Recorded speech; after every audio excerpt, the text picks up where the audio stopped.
पापा हलवाई हैं मेरे, मम्मी हाउसवाइफ है। ये बड़ी बात है भाई, गांव के सरकारी स्कूल में पढ़ा हुआ बच्चा यूपीएससी का एग्ज़ाम क्लियर कर जाता है। तो मैं देख रहा हूँ बहुत सारे डॉक्टर हैं और इंजीनियर हैं, बीटेक कर लेते हैं, एमबीबीएस कर लेते हैं, वो यूपीएससी का एग्ज़ाम क्लियर कर रहे हैं। क्या कारण है उस दिशा में, ऐसा क्या है उधर? जब आपका इंटरव्यू था, फर्स्ट टाइम इंटरव्यू था, इंटरव्यू कैसा रहा था, कितनी देर का था, कौन कौन लोग थे, क्या कुछ क्वेश्चनिंग हुई थी? इंटरव्यू में बेसिकली जैसे मेरा हेल्थ बैकग्राउंड था तो मेरे से हेल्थ से रिलेटेड ही सवाल पूछे गए थे। जैसे ही आपने रूम में एंट्री की, पहला क्वेश्चन क्या पूछा था, किसने पूछा था? पहला क्वेश्चन चेयरमैन सर ने पूछा था। हाँ। जब हम राजा जैसे ख्वाब देखते हैं तो राजा बन ही जाते हैं। आप तो इनके बड़े गहरे दोस्त रहे हो, आप इनकी कुछ खूबियाँ बताओ। खूबियाँ ये तो रात भर पढ़ता था, ये तो लाइब्रेरी के अंदर ही सोता था। अच्छा, लाइब्रेरी के अंदर सोता था? हाँ, अंदर सोता था, हम फोटो क्लिक कर लेते थे। हाँ। सुबह दिखाते थे, वही तो ऐसे सो रहा था। अच्छा। हाँ, ये तो बहुत ज़्यादा। मेरे साथ हैं होनहार युवा डॉक्टर अजय, और यूपीएससी का एग्ज़ाम क्लियर किया है, और अभी हम जींद के बस स्टैंड पर हैं। मैडम हैं, मैडम शुभ नाम आपका? ममता शर्मा। ममता शर्मा। ममता जी इनकी टीचर रही हैं स्कूलिंग टाइम में, और इनको रिसीव करने के लिए आए हैं। हसनपुर गांव है जींद ज़िले का, और गांव के बस अड्डे पर पूरे गांव के लोग वहां खड़े हैं इनके स्वागत के लिए। लेकिन हमने बीच रास्ते में जींद में ही डॉक्टर अजय को रोक लिया और इनसे बातचीत करेंगे कि कितनी मेहनत से यूपीएससी का एग्ज़ाम क्लियर किया, यहाँ तक का सफ़र कैसा रहा। जी अजय जी, बहुत बधाई आपको। जी धन्यवाद। जी बताओ थोड़ा, अपना गाँव तो हसनपुर? हाँ जी, गाँव जिला जींद है। जिला जींद। ठीक है। मम्मी पापा क्या करते हैं? पापा हलवाई हैं मेरे, मम्मी हाउसवाइफ है। पापा हलवाई का काम करते हैं और मम्मी हाउसवाइफ हैं। कितने भाई बहन हो? हम 2 भाई हैं। और दूसरा छोटा भाई वो 10th क्लास के एग्ज़ाम दिए उसने। 10th के एग्ज़ाम दे रहा है। आपकी स्कूलिंग बताओ, आपकी पढ़ाई कहाँ कुछ कैसी हुई? मेरी स्कूलिंग आरओई स्कूल में हुई, गांव में। गांव के सरकारी स्कूल में? ओके, ये बड़ी बात है भाई, गांव के सरकारी स्कूल में पढ़ा हुआ बच्चा यूपीएससी का एग्ज़ाम क्लियर कर जाता है। 10वीं तक पढ़े गांव में? नहीं, 12th तक था, आरओई स्कूल है ना उधर। ठीक है, 12th तक। हाँ। उसके बाद फिर मैंने डिग्री करी है पीजी एरो तक से, एमबीबीएस की। ठीक है।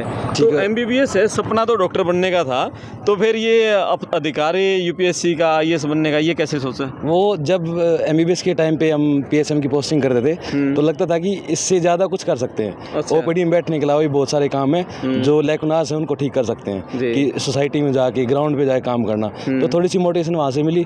कुछ दोस्त हैं मेरे जो पहले सिलेक्ट हुए हैं, उन्होंने थोड़ा गाइड किया कि ऐसे ऐसे और अच्छा काम किया जा सकता है। ठीक है। मेडिकल नॉलेज का भी यूज़ कर सकते हैं हम बाहर की। तो कब से तैयारी शुरू कर दी थी आपने? मैंने 3rd ईयर में तैयारी शुरू की थी। अच्छा, एमबीबीएस के 3rd ईयर में ही। और ये कौन सा अटेम्प्ट था आपका? मेरा 4th अटेम्प्ट था। ठीक है। पहले अटेम्प्ट में क्या कुछ रहा, 2nd 3rd में बताओ? पहले अटेम्प्ट में प्री नहीं हुआ था। नहीं हुआ। 2nd और 3rd अटेम्प्ट में प्री हो गया था, मेंस नहीं हो पाया था। ठीक है। ये 4th अटेम्प्ट था, इसमें मेंस हुआ है। हाँ। और इंटरव्यू आए और फाइनल लिस्ट में नाम आया। ओके, इस बार फाइनल लिस्ट में नंबर आ गए हो। ठीक है। यहाँ तक का सफ़र बताओ, किस तरह की पढ़ाई रही? आप एमबीबीएस के साथ आपने बताया कि 3रे ईयर में तैयारी शुरू कर दी थी, कितने घंटे पढ़ते थे? एमबीबीएस भी क्लियर करना था, वहाँ आपकी ड्यूटी भी लगती होगी पीजीआई में, और साथ में फिर ये यूपीएससी की तैयारी, कितनी मेहनत, ये स्ट्रगल कैसा था?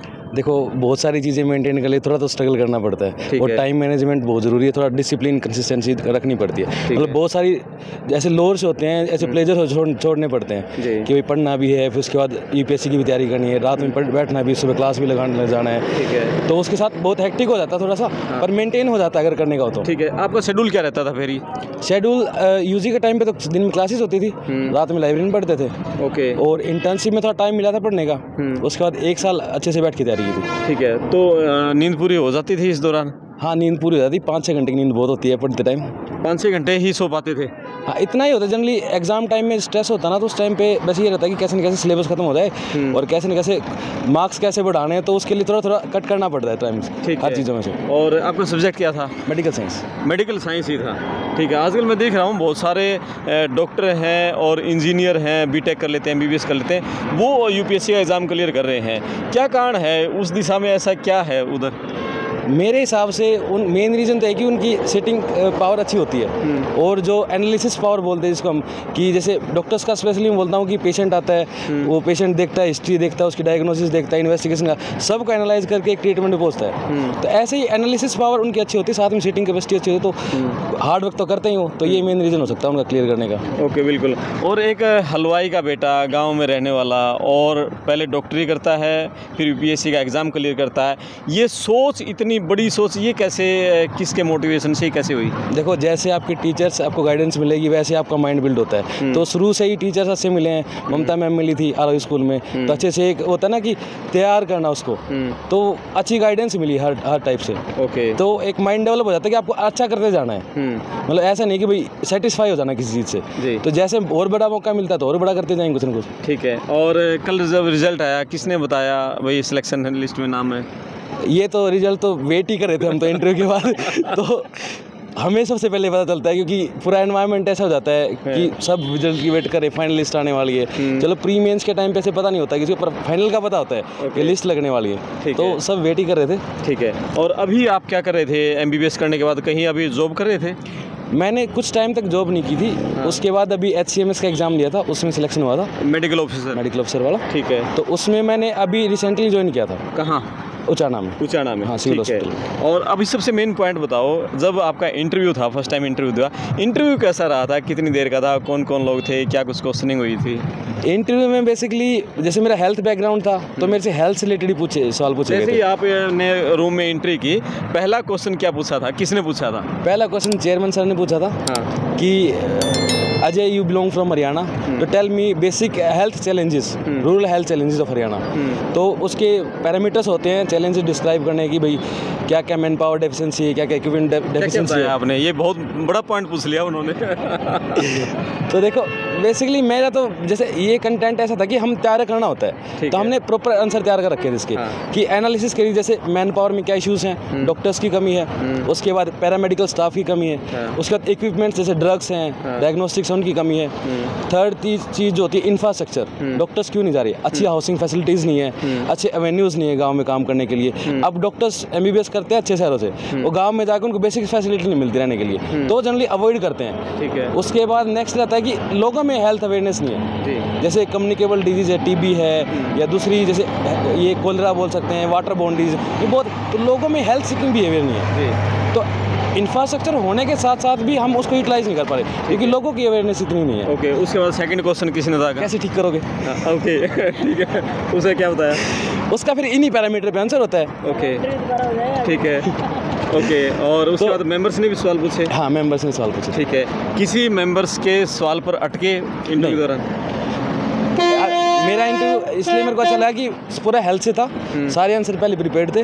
ओके। तो सुन के भी अच्छा लगा उनके सवाल, और आंसर देख के भी अच्छा लगा। कभी किसी क्वेश्चन पे ये लगा यार ये तो फंस गया हूँ, बड़ा मुश्किल क्वेश्चन पूछ लिया है? नहीं, ऐसा मेरे बोर्ड काफ़ी कोडियल बोर्ड था।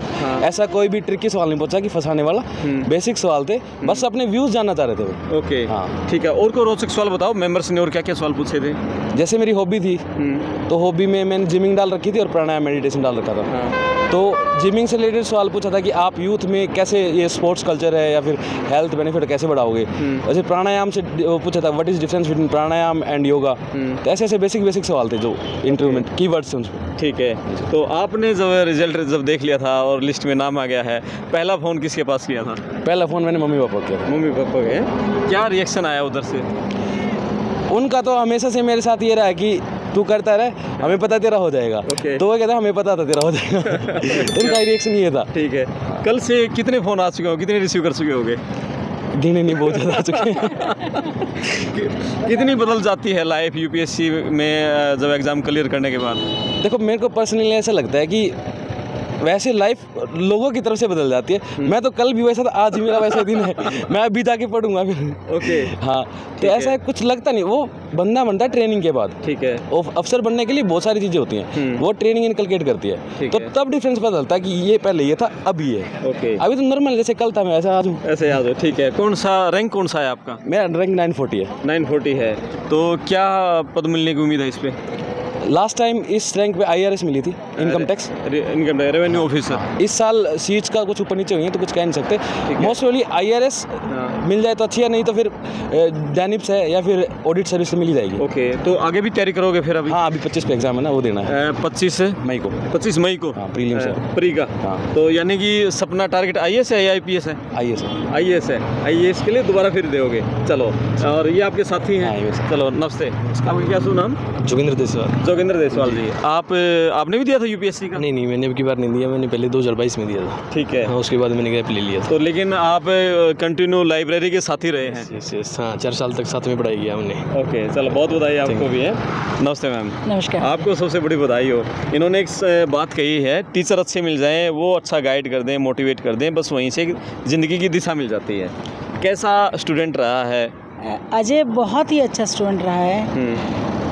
क्विज हो, साइंस एग्जीबिशन हो, कई बार तो ऐसे लेटर मेरे पास लास्ट मोमेंट पे आता था। मैं कहा अजय वहाँ जाना है भाई। ठीक है मैडम। शायद अजय को याद है, नहीं मुझे नहीं पता, गुड़गांव रोहतक जाना था। वहाँ जाके इसको पता चलता है एक रोल प्ले करना था। इसकी मैडम घबरा गई, मैडम का फ़ोन आया, मैडम रोल प्ले भी कह रहे हैं। मैं कोई नहीं, कह दो अजय को, कर लेगा। ये निकल गया था छोटेपन से, सारी चीज़ों से करना था इसको। जी। जब मैंने स्कूल ज्वाइन किया, ये वाज इन 9th क्लास, तब 9th में मेरा और इसका आमना सामना हुआ था। तब जब मुझे पता चला कि इसकी क्लास में 44 स्टूडेंट्स थे, और तो पूछा, फिर अजय का पूछा रूटीन। ये तब भी बच्चों को पढ़ाता था, हसनपुर वाले जो बच्चे होते थे, शाम को उनको पढ़ाता था। फिर इसका MBBS हुआ। MBBS में आने के बाद मेरे पास बायो का टीचर नहीं था स्कूल में। मैंने कहा कॉलेज को, मैं आजा भाई, छुट्टियाँ हो इधर ही, और स्कूल में मेरे बच्चों को बायो करा जा एक बार आगे। He accepted. अच्छा। वो आया, उसने बच्चों को बायो कराई। इसके हाथ में नोट्स है। मैं कहा नोट्स देखे, मैंने कहा दिखा क्या लिख रखा है। इसने लिखा डॉक्टर रंगा नोट्स। मैं कहा वेरी गुड। बच्चे में ये हौसला होना चाहिए ना। बहुत बच्चे वेट करते हैं कि 5 साल का जब हो जाएगा, इंटर्न हो जाएगा, तब अपने आप को डॉक्टर कहना है। बिल्कुल। उसने पहले से स्टार्ट कर दिया था। जब हम राजा जैसे ख्वाब देखते हैं तो राजा बन ही जाते हैं। जी बिल्कुल। नहीं, बहुत अच्छा लड़का रहा है। बहुत बधाई आपको। ठीक है, अभी जो बच्चे तैयारी कर रहे हैं यूपीएससी की, उनके लिए भी क्या कुछ आपकी तरफ से मंत्र रहेगा? देखो, मैं तो ये मानता हूँ कि आप कैसे लर्नर हो, स्लो लर्नर चाहे फास्ट लर्नर, ये एग्ज़ाम ऐसा है जो कंसिस्टेंसी मांगता है और हार्ड वर्क मांगता है। ऐसा नहीं कंफर्म है कि आपका 1 साल में हो जाएगा।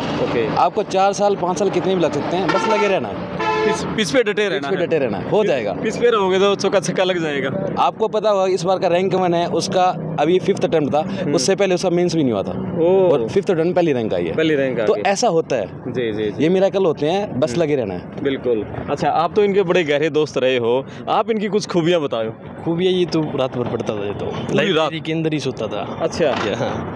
लाइब्रेरी के अंदर सोता था? हाँ, अंदर सोता था। हम फोटो क्लिक कर लेते थे। हाँ। सुबह दिखाते थे, भाई तू ऐसे सो रहा था। अच्छा। हाँ, ये तो बहुत ज़्यादा पढ़ता था भाई। ठीक है, आप लोगों की उम्मीद थी इस बार? हाँ, हमारा तो कभी से है कि भाई पहले था कि भाई जैसे करके नहीं हुआ, लेकिन अब की बार तो था ही, हो जाएगा। हाँ। चलो, बहुत बधाई, बहुत शुभकामनाएं आपको। और डॉक्टर अजय हैं, गांव हसनपुर, जिला जींद, और अभी हम जींद के बस स्टैंड पर हैं। मैडम ममता शर्मा जी हैं, और 9th क्लास में इनके पास अजय आए थे। शुरू से ही पहचान लिया था कि बहुत आगे जाएगा अजय, और यूपीएससी का एग्ज़ाम क्लियर कर दिया है। अभी IAS मिलने की उम्मीद है, लेकिन सपना IAS का है। अगली 25 मई को दोबारा फिर एग्ज़ाम देंगे। आप अपने कमेंट्स करना, वीडियो को शेयर करना, बधाई देना कमेंट्स करके डॉक्टर अजय को, चैनल को सब्सक्राइब करना। मैं आपका दोस्त करमपाल, धन्यवाद। थैंक यू, नमस्कार।